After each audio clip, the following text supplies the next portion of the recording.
Good evening, gentle listener, and welcome to Distractible. This episode, well-endowed Wade has an addiction to engorged, powerful decks, drops blue steel, and discusses longevity. Batman Bob is baller on blades, and Space Station chronological dilation.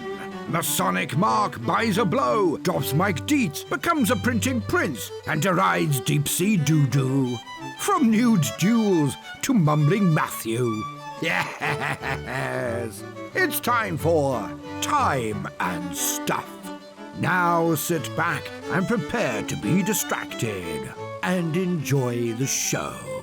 Hey everyone, welcome back to another episode of Distractible. I'm today's host, Wade, aka Plugman. I don't know why, but I'm Plugman. Always have been, always will be. They can't see that. It doesn't mean anything to them. Well, you all will never know what I'm referring to, but I will. As always, I'm joined by my co-hosts, Mark and Bob. Hello. Hello. Hello. For you, it's the future. For us, it's now. That was in the past. What was I had a point with that. I don't know, but that was all very correct information. Because, spoiler alert for everyone out there, but for us, this is New Year's Eve. We're recording. I'm dating this a little bit, but it's probably timely. How was everyone's holiday? Small talk time. How are you guys? Busy. I cook. You know what I learned this holidays, guys? I like cooking food for people. You just don't like storing it in a cold box. No, we got the fridges all sorted out. It's going to be at least 18 months till we have to buy another fridge. I'm going to enjoy the peace while it lasts. How many fridges are you guys buying a year? I'm about to buy another one. I'm very afraid for it, but... I last bought a fridge in 2016. You spend all your money on toilets, I guess, so... Yeah, we were moving. 2 weeks before we were set to close, our fridge broke. So we had to replace the fridge in the house we were leaving. It's kind of sad. That should have been like a precursor. Like that should have given me a hint. But what I was heading to after that was all downhill. I was like, oh man, one final FU from this house before we go into this great house where I'll never have any issues. This nice house that was built very well and has no serious problems. Wait, but the last house had a dishwasher break like a month before we moved. I think more than that happened. Well, yeah, but I'm just saying like every house kind of like F's me on the way out. But not this house. This house is gonna be great. All my houses give me kisses on the way. I don't know what you're doing to your houses. We get into naked fist fights with bricks. Oh, I thought you said pricks. Oh, like pricks. What pricks are popping out of the walls? Do you make lightsaber noises when you do your prick fights? They're really high pitched because they're small. Oh. Speaking of really high pitched because it's small. Check this out. Seeing this?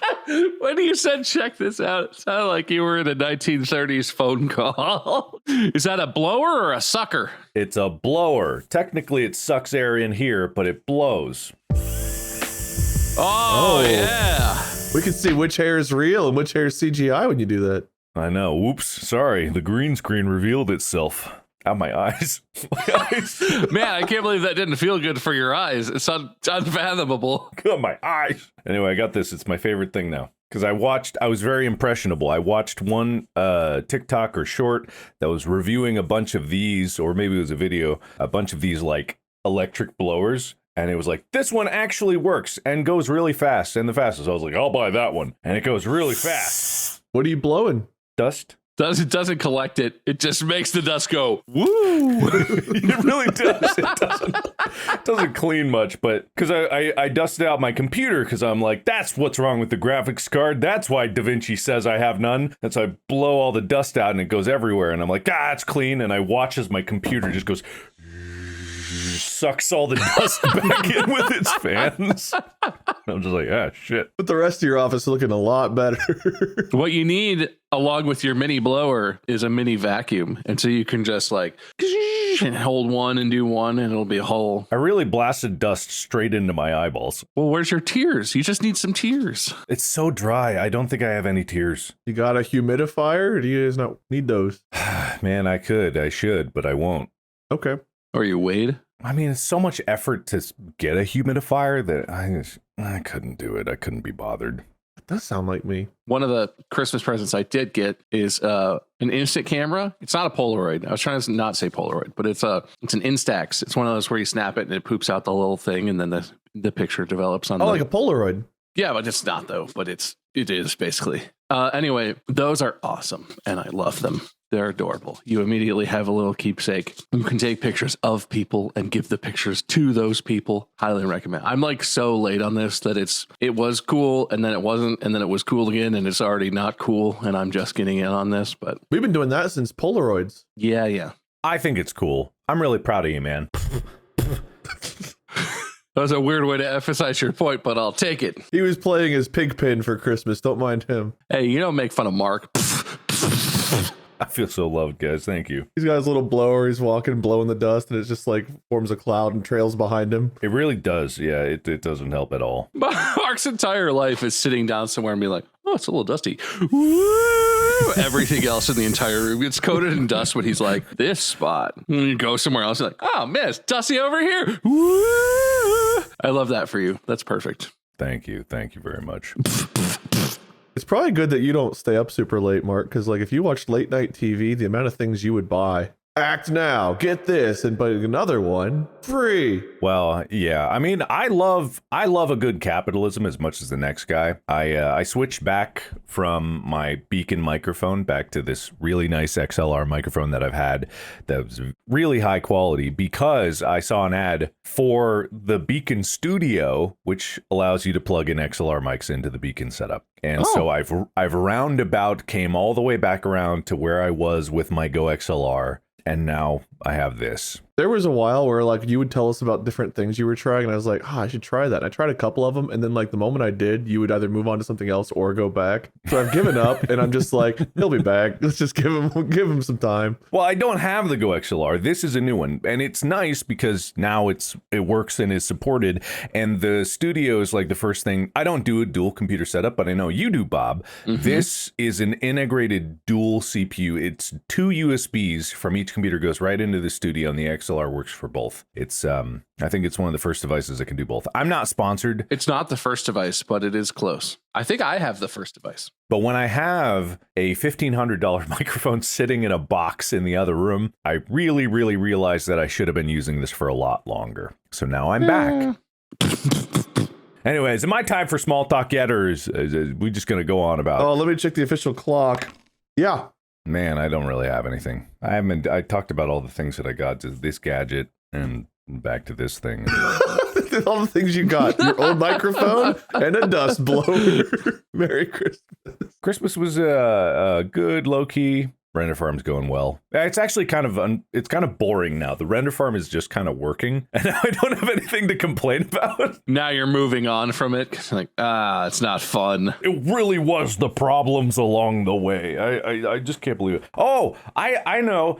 Bob, you're a knife guy, right? Yes. Well, yeah, generally. Kitchen knives, adventure knives. What are we talking about? Well, so I'm looking for a good knife, right? Because I'm not for stabbing. Steak? No. So I have this knife, and it's a knife, right? I got it from like Big Five Sporting Goods. And I asked the guys like, hey, do you have a knife that's like really sturdy that I'm not for like hunting or anything, just for like prying shit open, cutting open boxes, doing anything, and it won't become shitty immediately. And he was like, I have no fucking idea what knives are. And he's like, here's all our knives.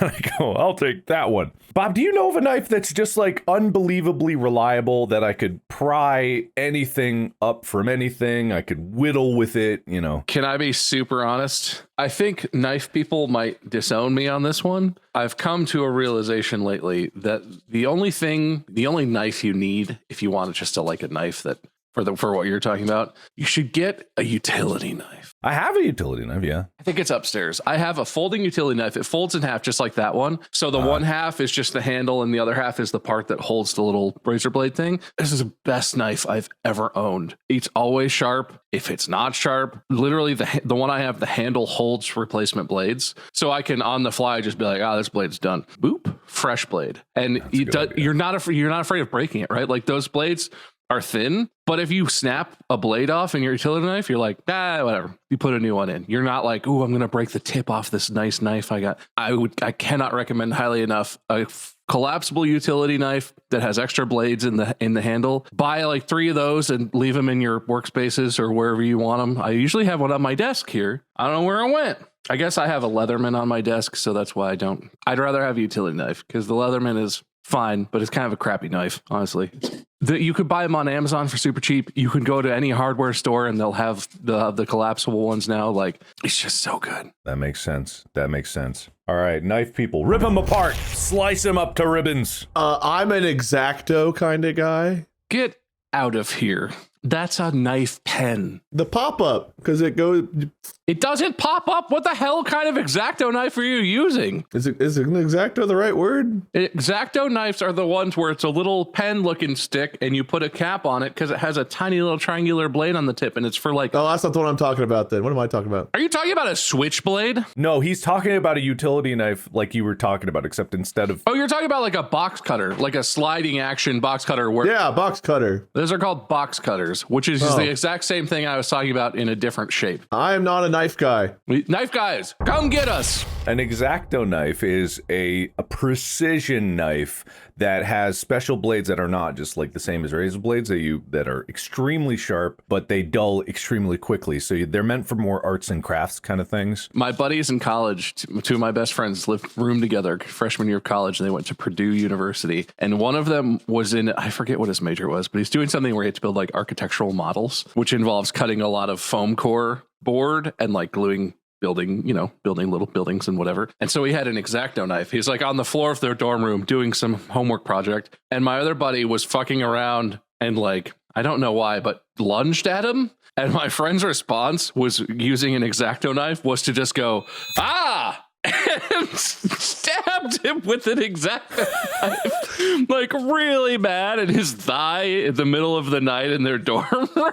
Oh, good. It was fine. He survived. But funny stuff, funny stuff. If they had Mark's blower, they could have kept the blood in. Yeah, you stick. That's what you want. You want to blow a bunch of air bubbles in there. Find the biggest artery that's exposed and just poop, and then inflate that mother. In other news of small talk, my 3D printing obsession is deepening. So people were right, and you guys were right about that becoming my latest obsession. However, I'm dismissing out of hand any metal printing, and I'm dismissing out of hand SLS printing nowadays because I believe for the simplicity of what I'm trying to do, like deposition printing is just so simple and straightforward, and the quality is good enough that you can do it. And they're actually coming out with new fibers that are much stronger and more heat resistant than ever before with carbon reinforcement and stuff like that. So it's a very, very simplistic, exciting world, and you don't have to deal with as many toxic fumes. There are still some fumes that you have to be aware of, but not as many. And also, it's cheaper.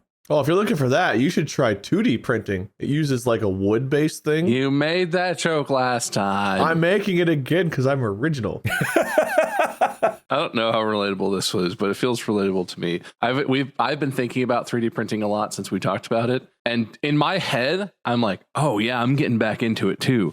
What I've done is look online at a bunch of new kinds of filament and look at the software and look at models. I haven't done any physically tangible anything to actually get anywhere closer to 3D printing because I need to like clean the print bed and calibrate the thing because it's but in my head I'm like, oh yeah, I'm doing it too. I'm 3D printing all the time, Mark. It's like my obsession right now, dude, constantly. Look, if we can shout someone out that maybe would sponsor it, because they've sent me a free one before, and it's had a few issues because it was a pre-Kickstarter model, but Bamboo Labs, I think everyone knows they make a really good printer, and their filaments are really good. If you like buying the proprietary filaments from the people, but you can use any filament with a thing. Bamboo Labs, hey, why don't you look back this way, send us all a printer. I will literally put it in my scene. I will have a 3D printer actively printing while we record. I will leave it in the box. Wade, imagine, how you didn't have Hanabi tiles, or was that what it is? Yeah, you can make your own.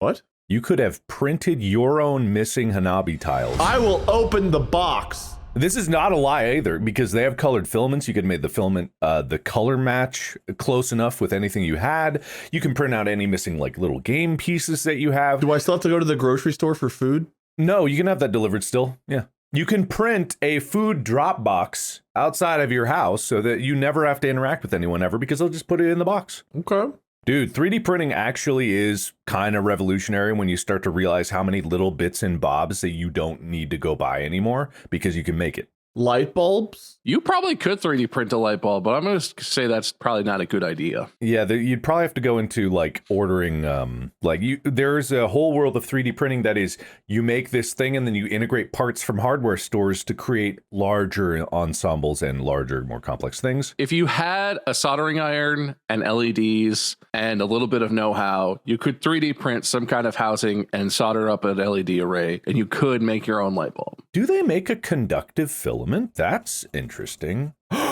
Does it turn into an infinite explosion like it did in that one Minecraft mod? I mean, pretty much. The solar-powered infinite explosion. They do make conductive filaments, electrically conductive 3D printer filament, PLA. They make it. Because I got 2 of them that went out. If you already have a light bulb in the place where you want the light bulb, you already have a socket. You could salvage parts from the light bulb that was burned out. So you could just use that socket for the rest of your life and keep, printing new. Well, you'd still be wasting the plastic, I guess, theoretically. Fascinating. Bamboo Labs, please. All of your printers. Call me. You'll somehow make money from this. I promise. I looked like I was fondling their balls. That's not what I was trying to do. You'll somehow make money from this. I don't know if anyone cared about my small talk. You guys will never believe what I've been doing. Playing board games, playing video games. Eating chicken wings. Path of Exile 2. All right, you guys know exactly what I've been doing. I played some Balatro. Did you? Did you like it? Yeah, I have. I've not gotten super far. I've only played a handful of games, but man, I had a deck. It was going great. I was scoring 600,000 a hand or something. It was going awesome. And then I came across that boss that's all hearts are debuffed. And of course my hand was all hearts. It was heart-based. It's really fun. Bob, I have a new record for my best hand. I've climbed 13 billion.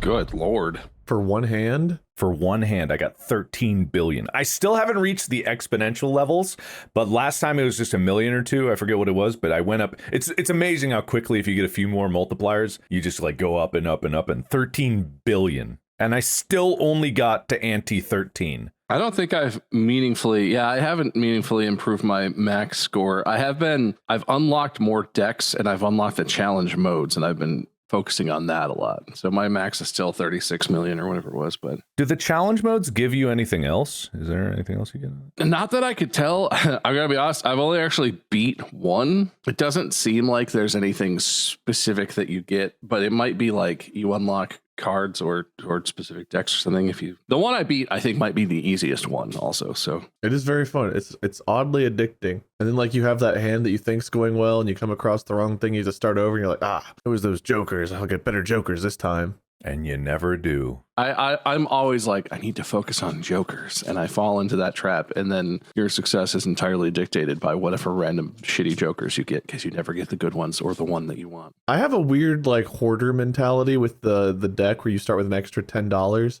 I found myself just I can't spend this money. I need to keep getting it up. I need more money. Forget winning. I just need money. Yeah. I've had so many game overs with $200 in the bank. There was nothing I could have done. Nothing could have. I was waiting for that joker that was money based. I didn't have it, but I was waiting for it. I would have cruised when I had that joker. That's probably the biggest part of my play style that's been changing is until the last few days, I just keep myself zeroed out. Every round, I'm what can I buy? I gotta spend. I finally was hey, if you just don't spend all your money every time, you get more. And then you can do other stuff. Man. Here's the problem though. If you never spend your money and you get to ante 5 or 6 and you've got a base hand, it's really hard to win. If only money could save you. Man, I really want this joker, but if I spend $8, I won't get the ×5 multiplier. I get that voucher a lot of being able to reroll the boss blind. How do you actually do it? You have to do it before you get into the fight, or can you do it during, or when do you do it? Yeah, you have to do it before you select the boss blind. Unless you have the joker that you sell, and then you do that during the fight. Gotcha. Yeah, I had the voucher, and I got into the boss fight, and I was oh, you just wait, I'm about to neuter you. Oh, how do I reroll you now? I lost. Where'd the button go? Oh, where'd the button go? I was man, now that I'm looking you in the eye, I'm about to cut off your balls, boss. I'll just play a couple hands, and then I'll reroll, and you'll see. Yeah, for everyone out there who's not part of the addiction yet, it is worth it. I'd say for the price of that game, it is so worth it. I would say get it on your mobilist mobile device also, because it's fun on computer and it's nice, but I'm really happy I have it on my phone because I play that shit everywhere. Super fun, and I like the controls of the touchscreen better than the computer controls. Also, if you have Apple Arcade, for those rare people that do, it is free on Apple Arcade. I was talking to my friend Patrick, and he said, I think it was Patrick who said he has it on Apple Arcade. And I was like, oh, that's cool. I wish I'd known that. I'm playing on my tablet. I like my tablet more than my phone. I don't know. I feel like a really old person where I'm like, oh man, it's so hard to see things on my phone. No, I have the iPad mini. I have the iPad mini for just that purpose of like playing little mobile games and, you know, watching stuff where I'm laying down, because holding a full iPad above my head is just asking for another broken nose. It does happen. I've been there. I mean, I've dropped my phone on my face before. I don't want to drop a whole iPad on it. I've done it. It hurts. Thankfully, it wasn't on my nose. I like turned just in time for it to smack me in like the temple. A lot safer. Anyway, we've been. Well, sorry guys, got a phone call. Actually, this is Amy, so I probably should. So 1 second. I thought it was just a bit. Did Path of Exile. I haven't actually played anymore since the last time you and I played together. Oh, I'm a level 80 character now. I'm in the end game. I spent 10 hours learning how the trade market works, going through the trade market and completely changing my build by trading stuff and accumulating better gear. What kind of market is it? Like D2? So it is, but you have to like use their, okay, so you don't have to use their website. There's like an in-game trade chat, but you can't really use that to find what you're looking for. And you can go in there and you can type like willing to buy, like WTB, and you say what you're willing to buy. But they have an integrated feature on their actual website. If you go to pathofexile2 or whatever .com or whatever the actual thing is. And if you click trade, you have to sign into your Path of Exile account. So you have to link like your Steam to their website or, whatever you're playing onto their website. And you go into trade and you can search for either specific item names if they're like uniques, or you can search for like, I want a rare ring that has these things. Then a whole bunch of things will pop up and you can limit the search by like, making the feel like I want a higher quality, lower quality. I want to pay this. I don't want to pay any more than this. And you do that per item. That's kind of tedious, but kind of fun. You both Path of Exiling? Oh, God. So fun. I have about 1/10 of the amount of time he has in it, but it's very fun. I'm at like 108 hours. I like 12. I got you. 1300. 1300. Holy shit. My power level is unmatched. I do have an episode for today. With the amount of time we have to chat about it, it's only fitting we talk about it. The topic is time. We're getting older. Oh boy. But also, I don't know, time is just one of those fascinating things that I never really spend a lot of time, no pun intended, on. But like time travel, spoilers here, I guess, for the movie Interstellar, but the whole like concept of like the planet with the big waves or whatever, and then like all that time passing because of the black hole and stuff like that. The time dilation. Like all that stuff's like fascinating to me, but I've never really looked that far into it. And then it makes you wonder, like, okay, so time travel into the future is possible. Is time travel into the past possible? And I was looking into that at one point, and there were, oh God, what were the things called? Cosmic strings and things like this. That I'm like, okay, this is getting way above my pay grade. But just in general, that whole thing that adults tell you when you're a kid of like, oh, enjoy it now, when your summer feels like it's 10 years long. 3 months when you're 5 years old is a lot more of a percentage of your life than 3 months when you're 30. So it seems like a long time. And now it's like summer. I never even heard of her. Is there a word for that feeling? When I think about the fact that the longer we're alive, the shorter fraction of your life every like thing is. It's like you're saying when you're a kid, school feels like it lasts forever, and then summer feels long, and then you're back at school. It feels like every year feels like an eternity. I'm not even that old. Like, I hope I live to be much older than I am. And still, it's already like multiple years have passed. And I'll be like, it's 2024? Oh, what the fuck? The way that perspective changes, I feel a very certain way when I think about that, because a lot of times it's unconscious, but I don't know if there's like a word for it. It's like, because it's not like sad or anything, but it's not like a positive feeling. I'm sure there is. I'm sure there's people in the comments right now like screaming at me, but do you guys get that feeling? Do you know that feeling I'm talking about? Our content creation careers are basically as long as our grade school years were at this point. Someone put it in perspective on the subreddit where they said the entire time that we've been doing video focused episodes, I've been working on this movie. And that made me go, oh man, oh God, the entire time. Not the entire time of the podcast, but since we did the video, I got to go into another sprint. But thinking like if someone started watching us for some reason, like kindergarten or first grade, they'd be like graduating now. Is that true? 12 years, man. That's not how. Well, that is how years work. I guess. Wait, what was this question? Just like generally about time? Talk about time was the prompt. Do you want us to go the route of like time is actually a cannoli and it all loops back in on itself? It's rolled together, or do you want a philosophical thing? Because I never know what you're looking for. I just want a discussion, whatever angle you want to approach it from. All right, cannoli it is. Let's go. All right, so time, but cannolis roll in on themselves, so it's actually spiraling downward. So that's where it's like the same loop, but it's getting smaller. Our life is one big cannoli, but it's not a never-ending circle like the Lion King Mufasa said. It's a spiraling drain into nothingness, just like a cannoli. When do we get the cream filling? Because that's really the part I'm here for. Cream filling started before you started, literally and metaphorically. I'm just going to focus on the metaphorical kind. Okay, good. All right. Don't think literally about it. No one out there, all you listeners who think that we're not listener focused, don't think about it literally. This reminds me of like Austin Powers. Is it Austin Powers? They have all of, like the dick references, but then like they also have like the cutting away to like explosions whenever things come to a close. I think many movies and TV shows have done that joke. I believe Drawn Together. Do you guys remember Drawn Together? I remember it. I didn't watch all of it. They had some fairly crude ones. I'm sure Family Guy has done that before, you know, yada, yada, yada. Concluding point. Good point, Mark. All right. I have a quiz. I guess it's for Mark because Wade can't lose. But so, Wade, you talked about time dilation. Astronaut Scott Kelly spent 340 days in total on the International Space Station. Because of this, because he was moving at such a high rate of speed orbiting the Earth, how much faster do you think time went for Scott Kelly? How much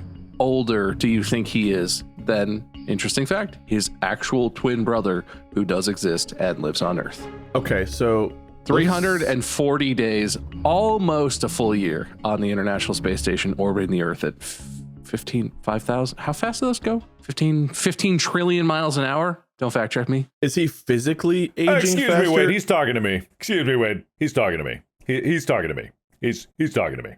I'm going to take your point and I'm going to divert it into some bullshit that I have a gripe with. Okay? Okay. All right. So I'm shelving this. You know what I find so infuriating is when there's some middle-aged like guy, or usually a guy, and there was one just recently that emerged from his year-long life at the bottom of some lake. He like lived at like a certain depth for a year, and he comes out and be like, I'm so much younger. My biological age is 34, even though I'm 48. And they're like, you just made that up. What do you mean your biological age is that? Like, that doesn't mean anything. It's like, but my biological markers for this and this and this and this. It's like, what are you talking about? It's a bullshit metric that people made up, and it's like, but what you're talking about, Bob, is legitimate time dilation. So I'm just gonna throw that out there because I think it's so stupid every time one of these guys are like, I've solved aging. Does that happen a lot? Oh, where Mark lives, every day someone emerges. Someone emerges from a nearby lake. Yeah, specifically the part about living under the lake was what got my attention, but Don't go to Minnesota. They got so many lakes. People are popping out like crazy. He says he de-aged himself 20 years after spending 100 days underwater. Miracle! Turns out that they did a side-by-side picture of him before and after. it looks the same.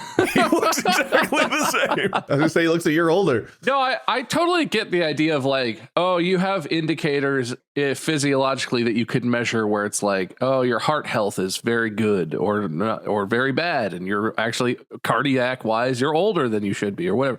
I don't know what measures these guys are using when they do this, but I can't, it's never that drastic. There's just no way that it's that drastic of a change. And I feel like it's cheating because the main thing that living underwater affects is probably like your blood oxygen saturation because you're living at pressure or something. It affects your red blood cell count probably. I don't understand. That's temporary. That goes back to normal when you go back to normal pressure situations, I think. Yeah, it probably does. One of these guys probably went to the doctor and was like, wow, you have the heart of a 21-year-old. And they went, what?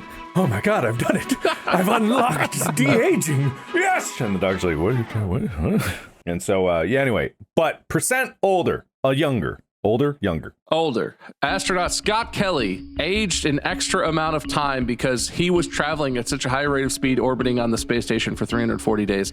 The time moved more quickly. Slowly? God, I'm not smart enough for this. He aged slightly more than the people who were not orbiting on the space station. For him, relatively. No, if he was going faster, then time did move faster for him, but he stayed the same age. Everyone else who moved slower. So his twin brother on the ground is slightly older. Because if the thought experiment is like if you go on a rocket ship and you go near light speed. Yeah, you're right. I just can't read. I'm literally looking at a Googled answer to this and I still got it wrong. How much, after 340 days orbiting Earth, how much younger is he than his twin brother? 0.0001 percent?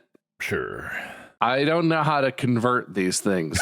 How much percent of his life is 5 milliseconds? 5 milliseconds. He is 5 milliseconds younger than his twin brother after almost a full year orbiting the Earth at 17 trillion miles an hour. And he's going to hold that over his twin for the rest of their lives. Unfortunately, he was 10 milliseconds younger at birth. Yeah, he was born 8 seconds 8 seconds before his brother, so he's still technically way older. It was a real photo finish out of the womb. It's just like, they had to snap a picture right at the side. This one crowned 10 milliseconds. They actually had a triplet, but they didn't catch that one on the way out. He jumped the bank and burst into flames as they were trying to come across the line. The mom's left leg just blew off at the speeds they were traveling. Yeah, the placenta followed him out and actually doused the flames pretty quickly, but the extent of his injuries was just too much for the triplet brother to. You're saying that the placenta was cooked and ready to be shared among the viewers. The viewers? Are there stands? Yeah, it's like the marathon. Everyone's like there watching the race. Tragically, the umbilical cord stretched out and decapitated an entire section of the audience. It was, horrible, horrible. Good thing they were in a hospital, though. They saved everyone. Oh, it's moments like this that I hate that you have, was it aphantasia? I wish you could visualize the things I'm seeing. It's terrible. Another interesting time fact that I didn't actually know until I started Googling things. You guys know that a jiffy is a formally defined length of time? Oh, we call them Giffies. Make a joke about crunchy or smooth, okay? Just... Yeah, we say in a jiffy. I didn't know where it came from. Is it an official measurement? I don't think people who use in a jiffy use it correctly because it is officially defined in physics as the amount of time it takes light to travel 1 centimeter. Is Scott Manley a jiffy older or younger than his brother? He's several jiffies, I think. Ooh. Because a jiffy is 33.3 picoseconds, which I'm pretty sure is the next step down from milliseconds, if not 2 steps. Imagine experiencing a Jiffy Lube. I would pay a lot more than I do if Jiffy Lube actually did do it in a jiffy. Can we legally sue Jiffy Lube for not doing it False in a jiffy? advertising. We defied a pizza place that has like an ad that's like, we'll get your pizza to you in a jiffy or it's free. I fucking bet. Get some free pizza. And then you order it and the pizza actually appears in front of you while you're still on the phone. And you're just like, fuck, I guess I owe you $20. I'll tip the guy. 5 milliseconds is 5 times 10 to the power of 9 picoseconds. Jesus Christ. So I think he's 5 billion jiffies. So I'm like, he's a billion jiffies more than older than younger than his time. What a way to frame it though. Like, hey, you're 5 milliseconds younger than me, you dick. No, I'm a billion jiffies younger than you. You can't even count that many jiffies. It might even be a trillion. I'm not 100% sure because it was 33 picoseconds to 5 milliseconds. It might be a trillion. I don't know. Are picos big or small? Well, it evolves into Raichu, so I don't know. I'm becoming Wade. I was thinking Pico Park, but Pico Chew. Pico Chew! Like the weird knockoff American version. What were we talking about? Time, man. It's crazy. Let me consult my notes here. Oh, time travel stuff. Oh, it's clearly possible. We don't need to discuss it. To an extent where you think you could ever control it, like how far back or forward you go? I prefer to think of it by the Futurama model. which if you're not familiar with, I can explain quickly. But You should, for the viewers who haven't seen it, and me. for personal and emotional reasons, I prefer the Futurama model. There's an episode of Futurama where the professor invents a time travel device, but it only goes forward in time, and it has just has a lever, and you can just turn up how fast. If you're inside, you can fast forward through time, basically. And they, through some calamity and mishap, they accidentally just like slam that bitch on full fast forward, and they end up way in the future. And they see a bunch of different future things that happen, and they get to the end of time. Eventually, near the end of the episode, they get to the end of time, and it's just like nothingness. And it's like, we're going to see the universe it die because it's the heat death. It's expanded so much that there's basically nothing anywhere that's meaningfully observable. And they're just like crack a beer and sit there. And then they watch it as it condenses back down, and then the Big Bang happens, and then they loop back around, and they actually end up back in their correct time because it's just one big loop.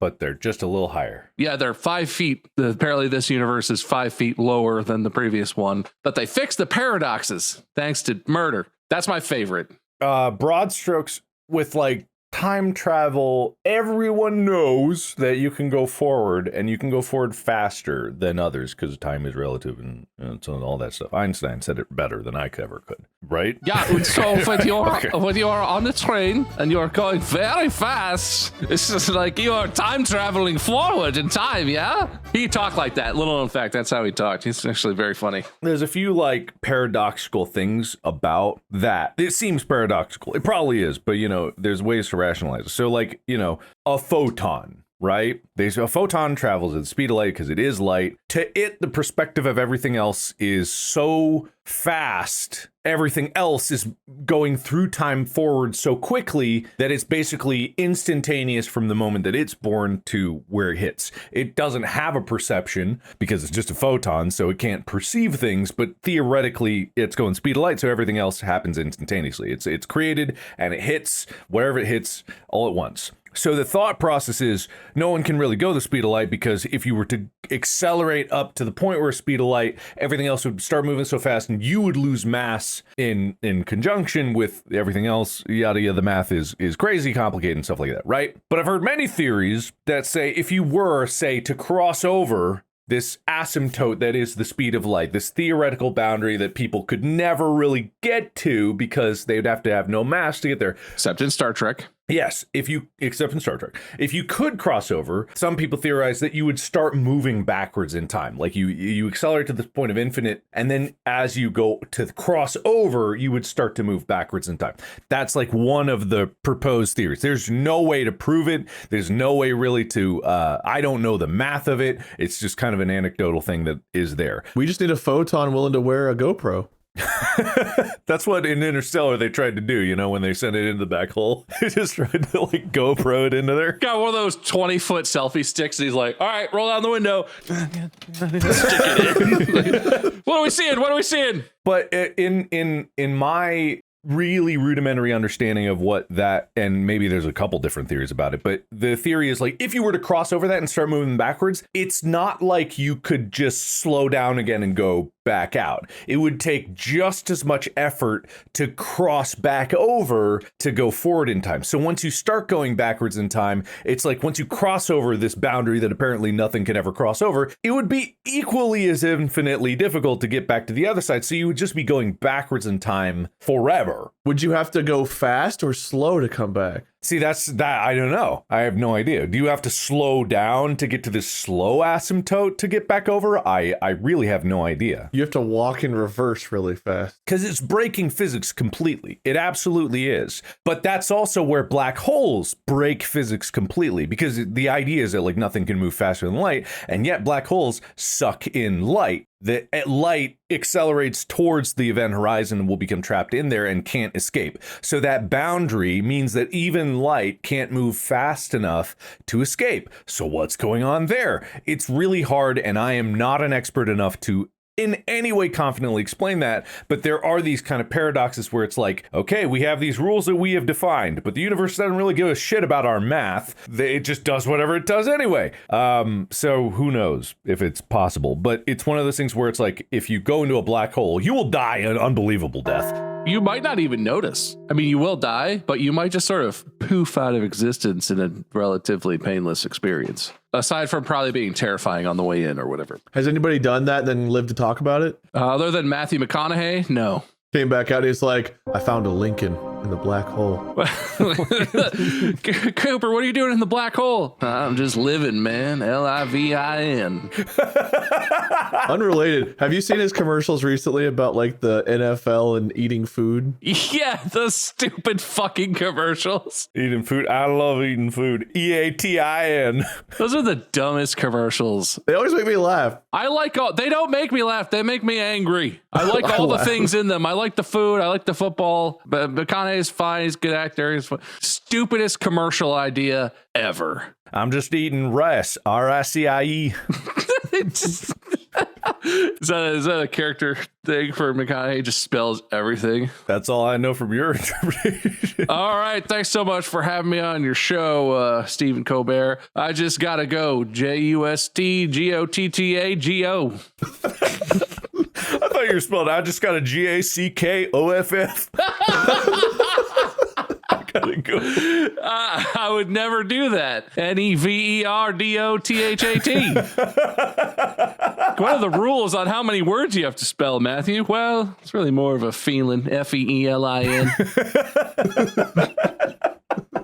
He lost a spelling bee when he was a kid, and it really scarred him for life. All this Matthew McConaughey. Matthew, if you're watching. Well, he strikes me as more of a listener. LISTNER. No, there's another E in there. I lost again, damn it.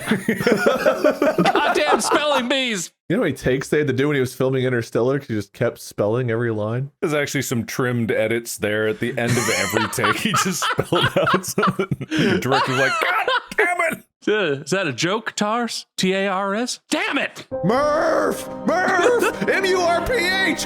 MURPH! Oh, man, I hope that's a thing that happens that we're just not privy to as normal humans. This is a great movie, though. Very interesting. I like it. I think it's fun. I Christopher Nolan movies are of a very specific variety, and usually they're very well made and they're captivating to watch, but they are also very dry. They're extremely dry movies. And that's not to say they're not emotionally charged, but they're extremely dry. Some teriyaki on it. This is unrelated, except physics. It's kind of related to physics. Have you guys seen the clip of there's some people watching Oppenheimer in a theater, and it's like way after it has been out. So there's like a handful of people, and it gets to that point in the movie where they're detonating the first nuclear bomb. Spoilers. And in the movie, it's very dramatic, and they're like 10, 9, they count down, and it gets to the moment, and they're like 0, click, and then the movie goes dead silent, and the whole explosion and everything is like silence. There's this clip that goes, it gets to the 0, and right as the button is pushed and the silence hits, someone just goes, and the whole 5 guys in the theater are just like, nice, nice. Yeah. It makes me upset that I find it so funny, but I will laugh at that every single time it comes up anywhere on my phone, on social media. It's always worth it. They're lucky the theater didn't explode from the gas with the explosion in the distance. Dude, imagine if everyone survives but the guy who farted, because he kind of deserved it. He deserved to survive. Well, you fart when a nuclear bomb's going off, we get what you get. That was the rules. The guys who were there at the original Trinity detonation, they were like, don't look at it except through this glass, and don't fart till it's over. God's sake, kill us all. Special little like cups you have to wear over your asshole during certain parts of the movie to just in case. Here's your 3D glasses and your fart diaper. Enjoy Oppenheimer. It's a genius of our time. This is a train wreck of an episode, but I love it. I feel like this is the most classic Distractible episode we've had in a while. I wrote down all the points. I want to be clear about that. Points were very, very hard to get today. I set a high threshold, so points were hard to earn. Mark, you earned points for Not So Different, You and I spelled EYE, and Cannoli Time. Bob, you earned points for... Oh, God. Oh, God. 3D light. Where is the cream? And theater fart, giving you 3 points. I have one other note on this page, and it's that I declare myself the one who decides proper order. I think that has to do with last episode. I feel like you were laughing too hard at the Matthew McConaughey spelling part to give any points out there, and you're just excusing it as like the threshold was high. You both got and lost points for that. You got points for being funny. You lost points because poor Matthew is really just being put on blast. He's crying right now. CRYIN. There were a lot of points that probably should have been given, but I set the bar really high. It was hard to earn. So Bob, you win 3-2. Part of me wants to challenge just because I feel like he didn't document the points accurately enough. But You might think you deserve more points, and that's fine, but I'm the one who grants them. Mark, I just want to circle back to something. Is that still Amy's mug you're using? Oh God. No, it is Amy's mug, but it's not Amy's favorite mug. It's a good mug. I couldn't remember what it was last time, but it just had the vibe of, it seemed like that would be Amy's mug. Mark, you only earned 2 points today. Do you want to give us a loser's speech? Sure. Even though today I might be a loser, once I start going back in time and can't stop, I'm going to retroactively reverse all wins and losses throughout this podcast, subsequently making whoever's on the bottom rung, whoever that is, on the top of the rung. I don't think you want to do that. Who's on the bottom? I think it's me. I think we have a pretty competitive race, except for one time I lost 10 wins arbitrarily, and so I'm forever behind you guys now. Are we close? I have no idea. We've been doing this for a long time. I have no idea what it looks like. I think technically Wade has the most wins by maybe 2 or 3, but I think I'm way behind because I lost a whole bunch all at once during some sort of mishap that happened. So feel free to do that, Mark. I will happily take a commanding lead. Also, I realized I think I was just pulling the theory thing that I was talking about straight from the movie Tenet, because I'm pretty sure that's exactly how that goes through. So I feel like I deserve this loss because all we did was rip off Christopher Nolan movies, but I didn't even know I was doing it. There's a theory from this documentary I was watching called Backdoor Sluts 9 that involves... Interesting theory. Tell me more. Yeah, so if you reverse the cowgirl... Anyway. Go on. I can't. It's finished. All right, I'm also finished. I wish I could give you points, but unfortunately the document is sealed now. The document is sticky now. For some reason, I can't open this document anymore. That's why they call it a sticky note. Bob, please, the love of God, save us. Well, starting off this year strong, just like I started the last year. I am undefeated, and I will remain thusly, THUSLY. No loser speeches in 2025, just like I didn't give a single loser speech as I recall in 2024. And it feels good. Feels about the same, because I've been winning, stay winning, but let's keep going. Well, that's the episode. Hope you all enjoyed whatever we talked about. If you don't know what we talked about, watch it again. I'm going to go back and watch and see what all happened, because I don't remember.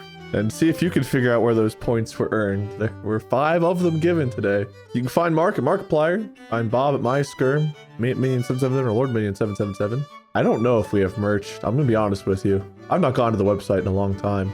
Based on my competitors, I'm going to assume the answer is no. But we might. The truth is out there. Stay tuned for the next one. Podcast out.